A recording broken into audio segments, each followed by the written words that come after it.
It was a quiet evening, and I finally allowed myself to relax for a moment, but what happened next shook me to my core. As my son placed his hands on my shoulders to ease my tension, I felt something I hadn't expected, something that brought back memories I thought I had buried forever. What unfolded after that changed the way I saw myself, my past, and even my future. Life had never been easy, but I had always found a way to push forward. As a single mother, every decision I made revolved around my son, Daniel. He was the center of my world, my anchor during the toughest storms. I had worked tirelessly to provide for him, often putting my own needs and emotions aside. The years hadn't been kind, balancing work, bills, and the emotional scars left behind by a broken marriage. But through it all, Daniel had been my light, the one constant that kept me moving forward. At 18, Daniel was no longer the little boy who used to cling to my leg, asking endless questions about the world.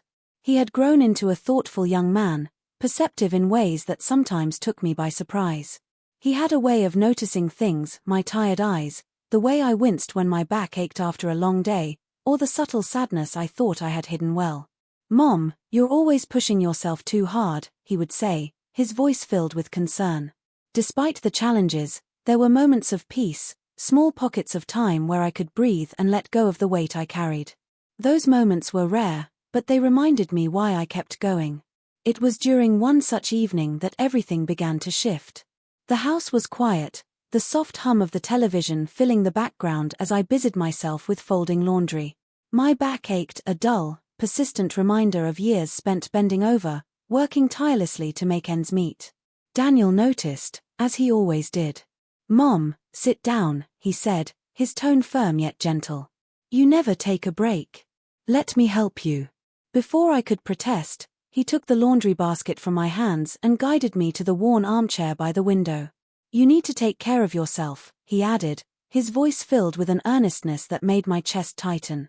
As he insisted on giving me a back massage, I hesitated, caught off guard by the offer. But his expression, so genuine, so full of care, made it impossible to refuse. "Okay," I said softly, sinking into the chair. Little did I know, that simple act of kindness would bring buried memories to the surface and change everything. The massage started innocently enough.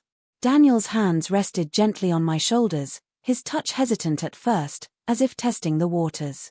"Just relax, Mom," he said, his voice soft and reassuring. I closed my eyes, allowing myself to sink into the moment. The tension in my back began to ease under his steady movements, and for the first time in what felt like ages, I let myself breathe. But as the minutes ticked by, I became acutely aware of how quiet the room had become. The hum of the television faded into the background, and the sound of Daniel's breathing, steady and close, filled the space. His hands moved with surprising confidence, finding the knots in my muscles and working them out with precision. It was comforting, too comforting. I couldn't shake the feeling that there was something unspoken in the air. "Mom, you never let yourself rest," Daniel said after a while, breaking the silence. His voice was steady, but there was an undertone of something I couldn't quite place. "You've spent your whole life taking care of everyone else. Don't you think it's time someone takes care of you?" His words caught me off guard, and I opened my eyes to glance at him. His face was calm, his expression earnest, but there was an intensity in his gaze that made my breath hitch. "That's just what moms do," I replied, trying to keep my voice light. "We take care of our kids." "You're more than just a mom," he said softly, his hands never faltering in their rhythm. "You're the strongest person I know." I smiled faintly, touched by his words but unsure how to respond. The atmosphere in the room felt different now, heavier, more intimate. I tried to brush it off, convincing myself that I was reading too much into the moment. But the way his hands lingered just a little too long, the way his voice softened when he spoke my name, left me unsettled. As his hands moved to the base of my neck, a shiver ran through me, not from the massage, but from a sudden wave of unease. "Daniel," I said, my voice firmer than I intended, "I think that's enough for now." He hesitated, his hands pausing for a moment before he pulled them away. "Did I do something wrong?" he asked, his tone filled with genuine concern. "No, of course not," I replied quickly, forcing a smile. I think I've had enough for tonight." Daniel nodded, stepping back and giving me space. But as he left the room, I couldn't shake the feeling that something had shifted between us. I told myself it was nothing, just a product of my overactive imagination. But the memory of his touch, the way his words lingered in the air, stayed with me long after he was gone.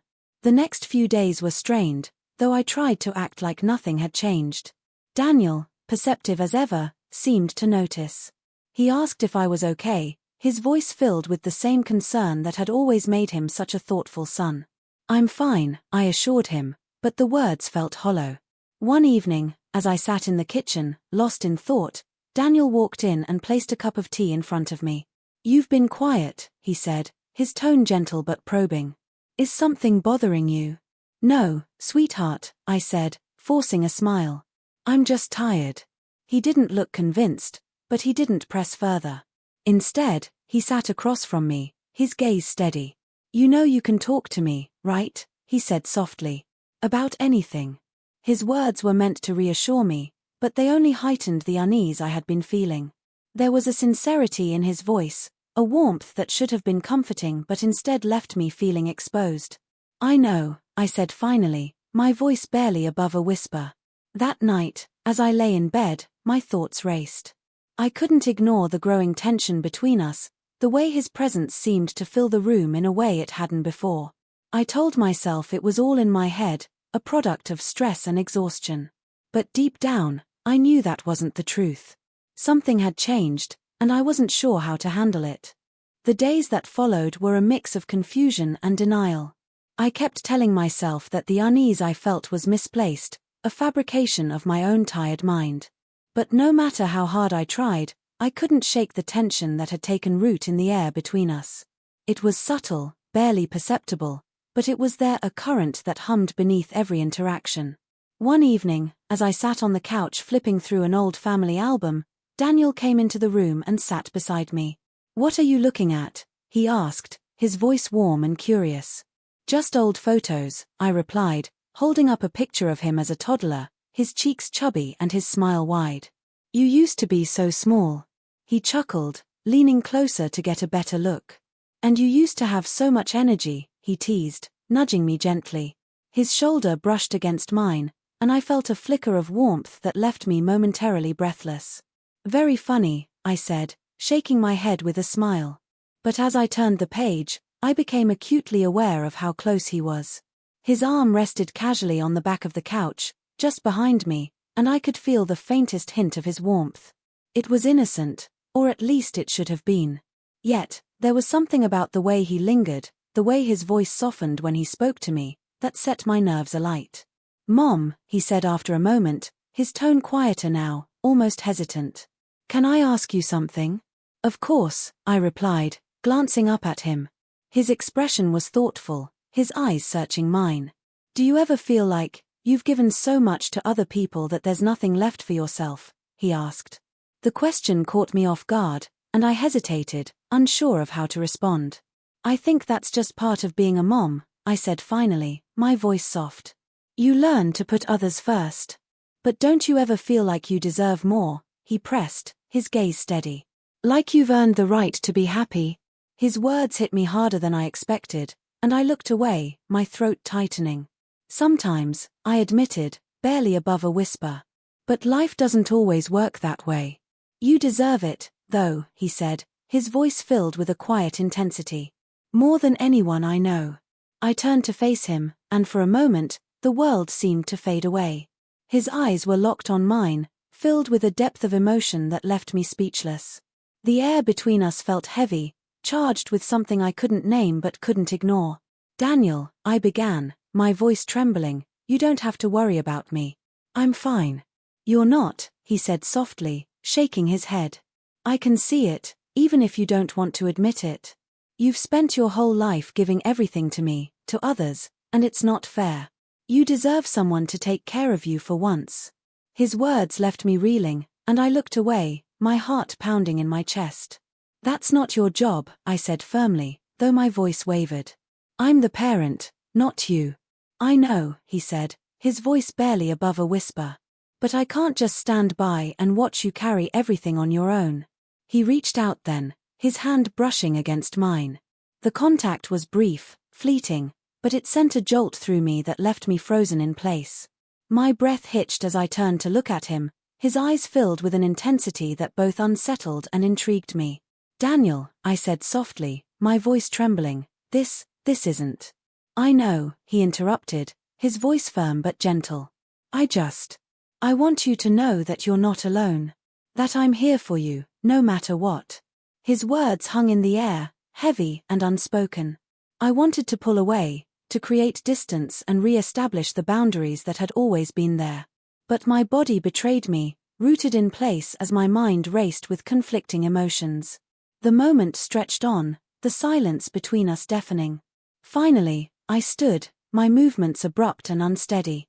"I think I need to get some rest," I said, my voice barely audible. "It's been a long day." Daniel nodded, his expression unreadable. "Of course," he said softly, standing as well. "Good night, Mom." "Good night," I replied, my heart pounding as I left the room. I could feel his eyes on me as I walked away, the weight of the moment lingering long after I had closed the door behind me. That night, as I lay in bed staring at the ceiling, I couldn't escape the thoughts swirling in my mind. The way his touch had lingered, the intensity in his eyes, it all replayed in my head, leaving me confused and unsettled. I told myself it was nothing, a misunderstanding born out of exhaustion and stress. But deep down, I knew that wasn't the truth. Something had shifted between us, something that couldn't be undone. And for the first time, I wasn't sure if I had the strength to stop it. The days that followed were a blur of avoidance and lingering tension. Every interaction with Daniel felt charged, as if an invisible thread tethered us together, pulling tighter with every passing moment. I found myself retreating to my room more often, seeking solace in the quiet, yet even there, I couldn't escape the whirlwind of emotions. One evening, the tension reached a breaking point. I had been folding laundry in the living room, trying to keep my hands busy and my mind distracted, when Daniel walked in. He hesitated in the doorway, his gaze fixed on me with an expression I couldn't decipher. "Mom, can we talk?" he asked, his voice low and steady. I paused, the shirt in my hands falling limp as I looked up at him. "Of course," I said, though my heart began to race. I wasn't sure I was ready for whatever conversation he was about to start. He walked over and sat down on the couch across from me, his hands clasped together as he leaned forward. For a moment, neither of us spoke, the silence in the room thick and heavy. "I've been thinking a lot," he began finally, his eyes meeting mine. "About everything." My chest tightened, and I forced myself to keep my voice calm. "What do you mean?" I asked, though I already had a sinking feeling about where this was going. "About us," he said softly, the words hanging in the air like a storm cloud. "About what's been happening between us." I froze, the laundry forgotten in my lap as his words settled over me. "Daniel, there's nothing happening between us," I said quickly, my voice sharper than I intended. "You're reading too much into things." "Am I?" he asked, his tone gentle but insistent. "Because I don't think I am. I think you feel it too, even if you don't want to admit it." My breath hitched, and I shook my head, standing abruptly. "That's enough," I said, my voice trembling. "This conversation is over." But Daniel stood too, his eyes filled with a determination that made my stomach flip. "No, it's not," he said firmly. "We can't keep pretending this isn't real, Mom. It's not fair to either of us." I turned away, my hands shaking as I gripped the back of the chair for support. "Daniel, this is wrong," I said, my voice barely above a whisper. "Whatever you think is happening, it has to stop." "Why?" he asked, his voice breaking slightly. "Because it's easier to ignore it. Because it's what we're supposed to do." "I can't do that anymore." Tears welled in my eyes as I turned to face him, my chest tightening with a mix of anger, confusion, and something deeper I couldn't name. "You don't understand," I said, my voice shaking. "This isn't about what we want. It's about what's right." "Then tell me you don't feel it," he said, stepping closer. "Tell me this is all in my head, and I'll walk away." "But I don't think you can." His words left me breathless, my heart pounding as I searched for a way to end this. "Daniel, you're my son," I said finally, the words feeling both like a plea and a reminder. This isn't something we can do. He stopped, his shoulders slumping slightly as he ran a hand through his hair. I know, he said softly, his voice filled with pain. But that doesn't make it go away. The weight of his confession hung between us, and for a moment, neither of us moved. My mind raced, desperate for a way to untangle the mess we had found ourselves in. You need to leave, I said finally, my voice trembling. You need space, and so do I. Daniel nodded slowly, his expression conflicted. If that's what you want, he said, his voice barely audible. I'll go. He left the next morning, the house feeling impossibly quiet in his absence. I tried to tell myself it was for the best, that the distance would help us both regain clarity. But as the days turned into weeks, the memories lingered, the intensity in his eyes, the weight of his words. It was as if the house itself held the echoes of what had happened, refusing to let me forget. One night, I found myself sitting in the living room, staring at the photo album we had looked through together. My fingers traced the edges of the photos, the images blurring through the tears in my eyes. How had things spiraled so far out of control? And how could I ever find a way back? As I sat there, lost in thought, my phone buzzed on the table. It was a message from Daniel. I miss you. The simplicity of his words brought fresh tears to my eyes, and for a long moment, I didn't know how to respond. Finally, I typed back.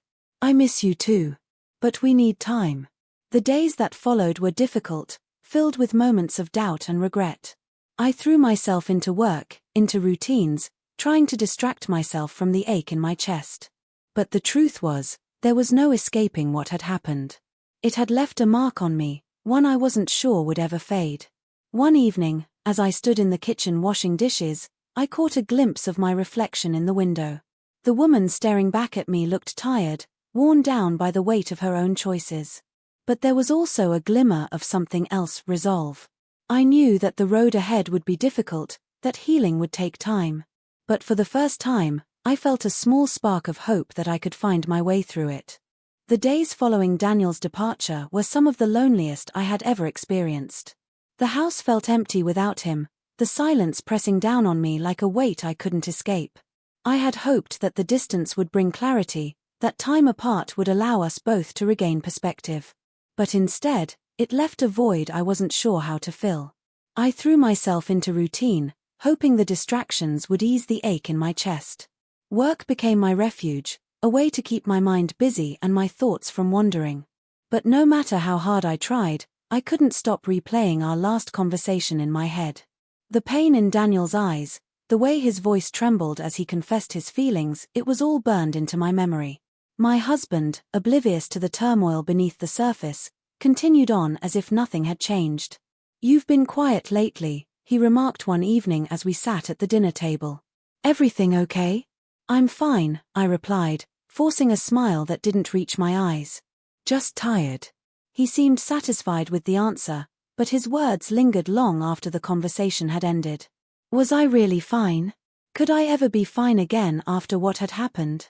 The guilt of what I had allowed to unfold consumed me, leaving me questioning every decision I had made. Meanwhile, Daniel's absence was a constant reminder of the line we had crossed. He called a week after leaving, his voice hesitant and filled with emotion. Hi, Mom, he said softly. I just wanted to check on you. Hearing his voice brought a lump to my throat, but I forced myself to stay composed. I'm doing okay, I said, though the words felt like a lie. How are you? I miss you, he admitted, his voice barely above a whisper. The vulnerability in his tone broke something inside me, and for a moment, I didn't know how to respond. I miss you too, I said finally, my voice trembling. But we need this time apart, Daniel. It's the only way. I understand, he said, though his voice carried a sadness that made my chest ache. I hope you know how much you mean to me. His words lingered long after the call ended, leaving me alone with my thoughts and the crushing weight of everything we had been through. I knew I had made the right decision, but that didn't make it any easier. The bond we had shared, as flawed and complicated as it was, had been real. And now, it was gone. In the weeks that followed, I began to take small steps toward healing. I started therapy, hoping to untangle the web of emotions I had been carrying for so long. The sessions were difficult at first, forcing me to confront truths I had been avoiding. But over time, they became a source of solace, a place where I could unpack the guilt, the pain, and the lingering confusion about what had happened. One evening, as I sat in the quiet of the living room, I found myself scrolling through old photos on my phone. Pictures of Daniel as a child, his bright smile and boundless energy filling every frame. They were reminders of the life we had built together, the love that had sustained us through the hardest times. But they were also reminders of how far we had strayed from the people we used to be. My phone buzzed, pulling me from my thoughts. It was a message from Daniel. "I hope you're okay. I think about you every day." The simplicity of his words brought tears to my eyes. I wanted to respond, to tell him that I felt the same, that I missed him more than words could express. But I knew that continuing the conversation would only prolong the pain. Instead, I set the phone down, the ache in my chest growing heavier. Over time, the calls and messages became less frequent, until they stopped altogether. The silence that followed was both a relief and a source of sadness. I missed him, but I knew it was for the best. We both needed time to heal, to rebuild our lives in the aftermath of what had happened. Slowly, I began to rediscover parts of myself I had forgotten.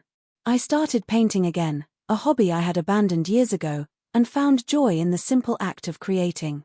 I reconnected with old friends, their laughter and support reminding me that I wasn't alone. And though the guilt and sadness still lingered, they no longer felt insurmountable. The house, once filled with tension and unspoken truths, began to feel like a home again. The memories of what had happened with Daniel, though still present, no longer consumed me. They became a part of my story, a chapter that had taught me hard but valuable lessons about boundaries, vulnerability, and the importance of self-awareness. One evening, as I sat on the porch watching the sunset, I felt a sense of peace for the first time in months. The road ahead was still uncertain, but I knew I was stronger for having faced the pain head-on. And though I didn't know what the future held for Daniel and me, I held on to the hope that time and distance would bring healing for both of us. The months that followed Daniel's departure were transformative. The pain and confusion I had carried for so long began to ease, replaced by a clarity I hadn't felt in years. It wasn't an easy journey, there were days when the weight of guilt and loss felt unbearable. But as time passed, I began to understand that healing wasn't about forgetting, it was about learning to live with the lessons left behind. Therapy became my lifeline, a space where I could unravel the complicated emotions that had taken root in my heart. Through those sessions, I realized that the connection Daniel and I had shared, as wrong and flawed as it was, had been born out of loneliness. We had both been searching for something, comfort, validation, understanding, and in our vulnerability, we had turned to each other. Acknowledging that didn't erase the pain, but it helped me make sense of how we had ended up on such a dangerous path. For years, I had poured every ounce of myself into being a mother, into providing for Daniel and shielding him from the hardships of life. But in doing so, I had neglected my own needs, my own desires. I had built my identity around being everything for him, and when that identity began to crack, I didn't know how to handle it. That realization was painful, but it was also liberating. It allowed me to see the importance of finding balance not just for myself, but for the relationships I held dear. One evening, as I sat in the quiet of the house, I picked up the phone and scrolled through my messages. Daniel's last text still lingered on the screen, a simple reminder of how much he cared. I hadn't replied, not because I didn't feel the same, but because I knew we both needed space to heal. Yet, in that moment, I felt ready to reach out. "I hope you're doing well. I'm proud of the man you're becoming," I typed, my fingers trembling as I hit send. It was a small gesture, but it felt like a step toward rebuilding the bond we had nearly lost. His reply came a few hours later. "Thank you, Mom. That means more than you know." The exchange was brief, but it left me with a sense of hope, a hope that, in time, we could find our way back to a healthier, stronger relationship. It wouldn't be easy, and it wouldn't happen overnight, but I was willing to put in the work. After all, Daniel was my son, and no matter what had happened, that bond was unshakable. In the process of rebuilding, I also began to focus on myself in ways I never had before. I joined a local art class, where I found joy in creating again, and started taking long walks in the evenings, using the time to reflect and reconnect with my thoughts. I reached out to old friends, their laughter and companionship reminding me of the parts of myself I had forgotten. Through it all, I held on to the lessons I had learned. I realized that love, in all its forms, is as much about boundaries as it is about connection. It's about knowing where to draw the line, even when emotions threaten to blur it. And it's about understanding that true intimacy comes not from filling a void, but from sharing a foundation of trust and respect. As the months turned into a year, I began to feel lighter. The house, once filled with tension and unspoken truths, had become a place of peace. I no longer felt haunted by what had happened with Daniel. Instead, I saw it as a turning point, a moment that forced me to confront my vulnerabilities and grow from them. One evening, as I sat on the porch watching the sun dip below the horizon, I felt a sense of calm wash over me. The journey hadn't been easy, but it had brought me to a place of understanding and acceptance. I knew there was still work to be done, but I was ready for it. I was ready to face the future with strength and clarity, and most importantly, with love for myself and for the people who mattered most. What would you have done if you were in my position? Could you have navigated the delicate boundaries, or would the emotions have overwhelmed you? Share your thoughts in the comments below. I'd love to hear your perspective. Don't forget to like this video, subscribe to my channel, and hit the notification bell. There are more heartfelt and shocking stories to come, and trust me, you won't want to miss what's next.